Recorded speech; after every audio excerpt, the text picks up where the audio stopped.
Bismillahirrahmanirrahim.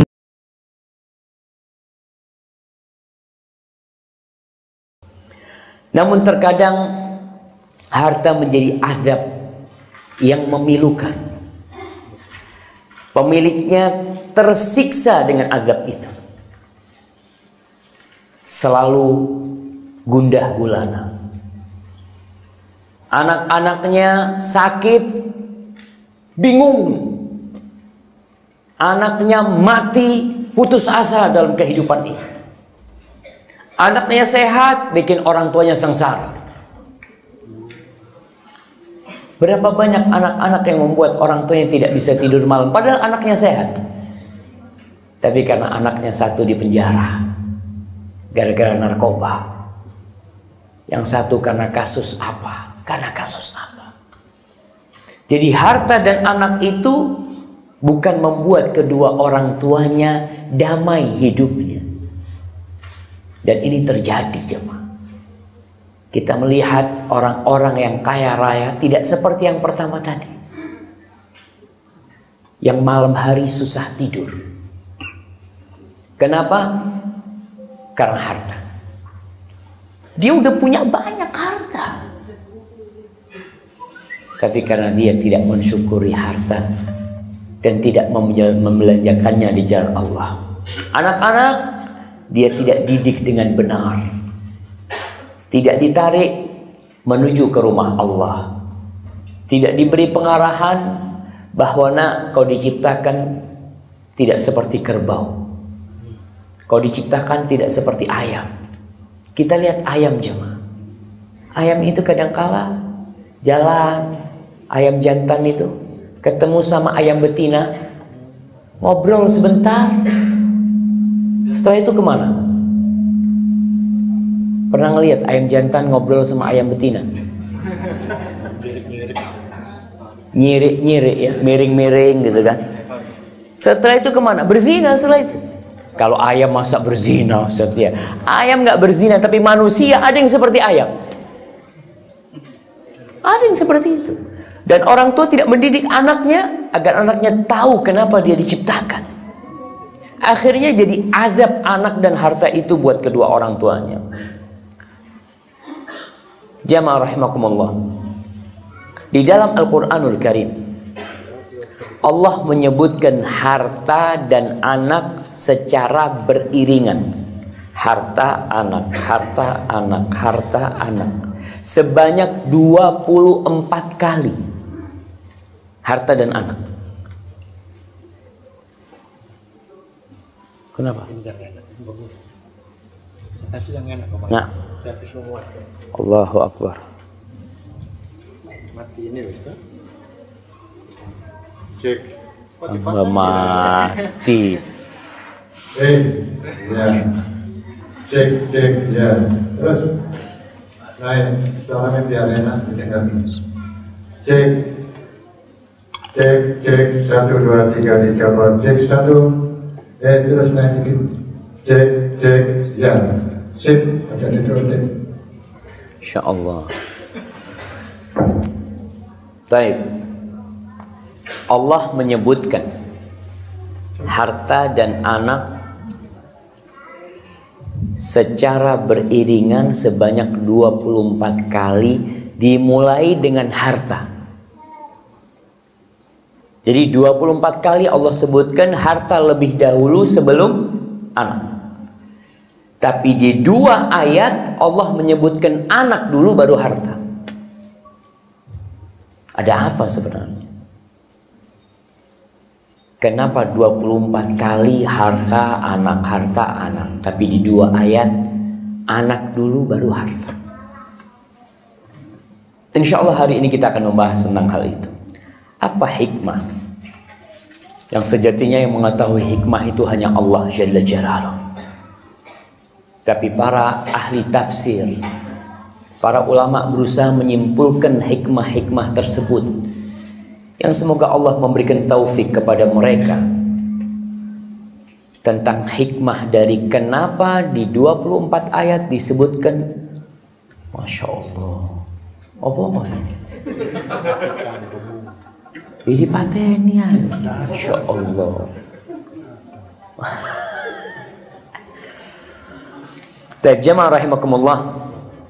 Di antara ayat yang menyebutkan harta dan anak, surat Al-Kahfi ayat 46, surat Al-Mu'minun ayat 55, surat Asy-Syu'ara ayat 88. Di Al-Kahfi Allah mengatakan al-malu wal banun zinatul hayatid dunya.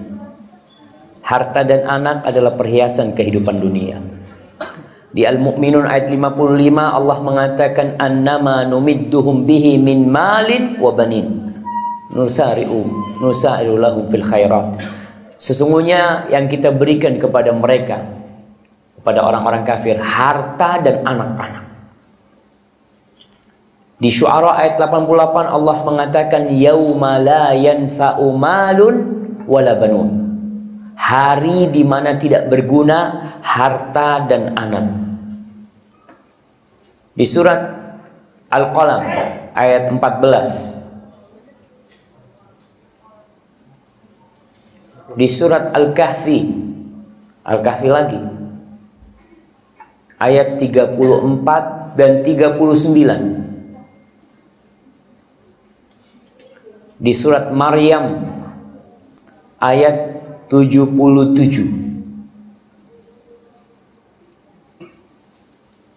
Di surat Nuh ayat 21. Di surat Al-Isra ayat 6 dan ayat 64. Baik. Tadi surat Nuh ayat berapa? 21 dan 12. Ini yang nulis bukunya jamaah tidak tertib ya. Sahib. Jadi Nuh ayat 12 dan 21. Al-Isra ayat 6 dan 64. Al-Hadid ayat 20. At-Taubah ayat 69. Saba ayat 35. Al-Anfal, tunggu dulu, Saba lagi. Saba ayat 35 dan 37. Al-Anfal ayat 28. Al-Munafiqun ayat 9. At-Taghabun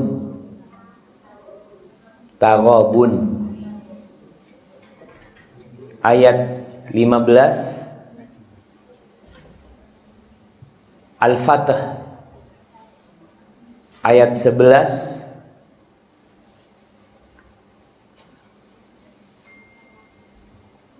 Nah,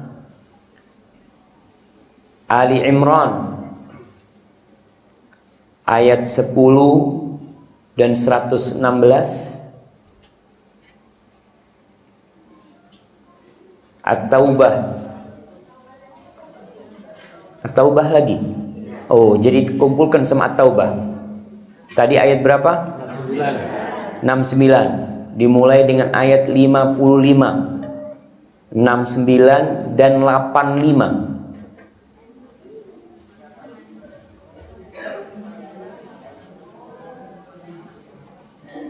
Kemudian Al-Mujadilah ayat 17. Berapa itu jamaah sudah? Coba dihitung. Hah? 24. Baik. Ini yang disebutkan harta dahulu baru anak. Adapun yang disebutkan anak dulu anak dahulu, setelah itu baru harta. Itu di surat Ali Imran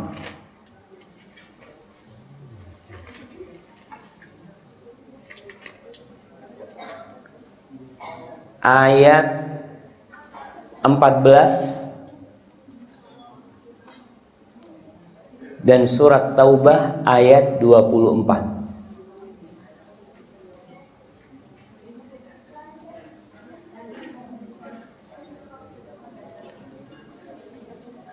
Baik, jamaah rahimakumullah, nanti dibuka, usahakan, karena kita hidup dikelilingi dengan anak dan harta,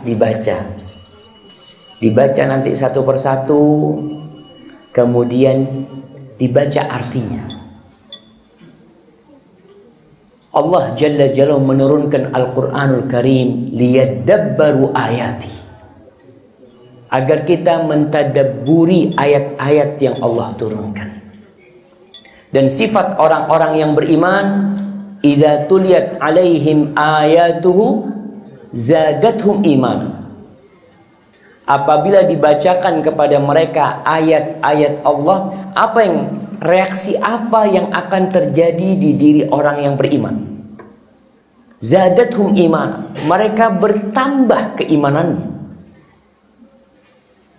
Tapi kadangkala kita seringkali baca Al-Quranul Karim,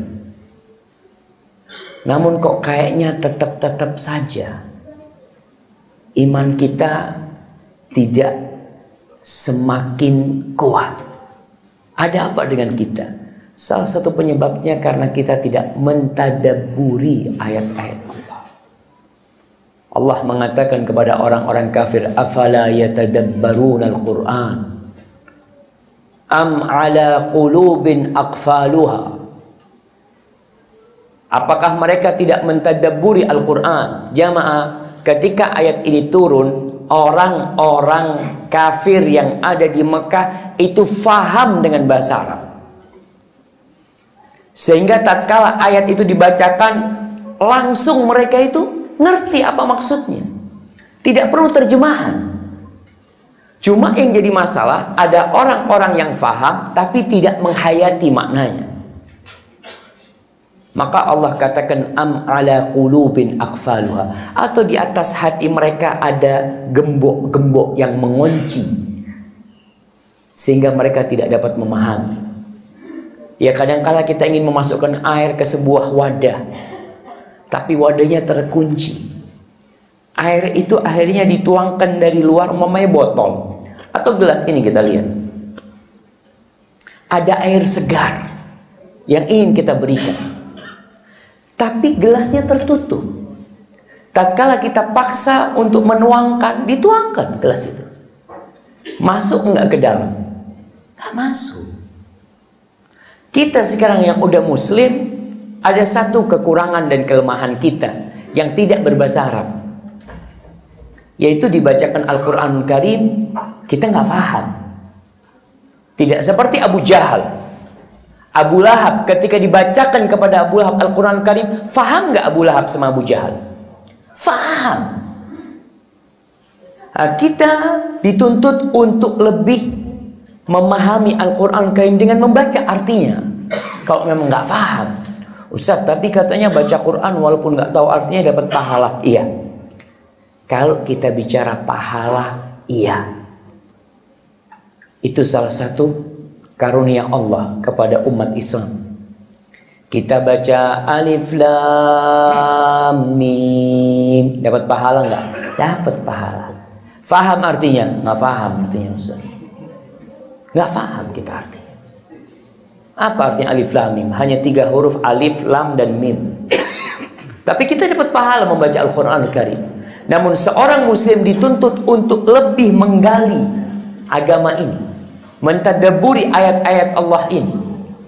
Makanya kadangkala jamaah kita ini sholat Jumat atau sholat berjamaah ke masjid, seharusnya pulang sholat Isya iman bertambah, seharusnya pulang sholat Jumat iman bertambah, sholat subuh iman bertambah. Kenapa? Bukankah dibacakan oleh imam ayat-ayat Allah? Bukankah kita mendengarkan dengan telinga kita peringatan-peringatan dari Allah Jalla Jalaluhu lewat lisan imam yang membacanya. Kadang-kala kita khusyuk, Ustaz, anak khusyuk Ustaz, tapi memang anak nggak faham. Insya Allah kehusuan itu paling tidak membuat engkau ya terenyuh ketika membaca bacaan, ketika mendengar bacaan imam yang indah, walaupun nggak faham. Ada orang-orang yang menangis padahal dia nggak faham. Bagaimana kalau dia faham? Tapi ada orang yang menangis dari awal sampai akhir ketika sholat karena kakinya diinjak sama temannya. Nah, ada orang yang luka diinjak, nangis temennya, Masya Allah kau khusyuk banget menangis. Iya, kaki ana luka diinjak sama kau. Awal. Cuma dia mau ribut waktu sholat, nggak enak sama sahibnya. Maka kita dituntut untuk mentadabburi. Tuh tadi 24 ayat plus 2 ayat tadabburi. Karena kita tiap hari bertemu dengan anak kita. Kita tiap hari bertemu dengan harta kita. Untuk apa sih sebenarnya Allah menciptakan itu semua? Dan bagaimana kita menyikapi harta itu? Menyikapi anak-anak kita?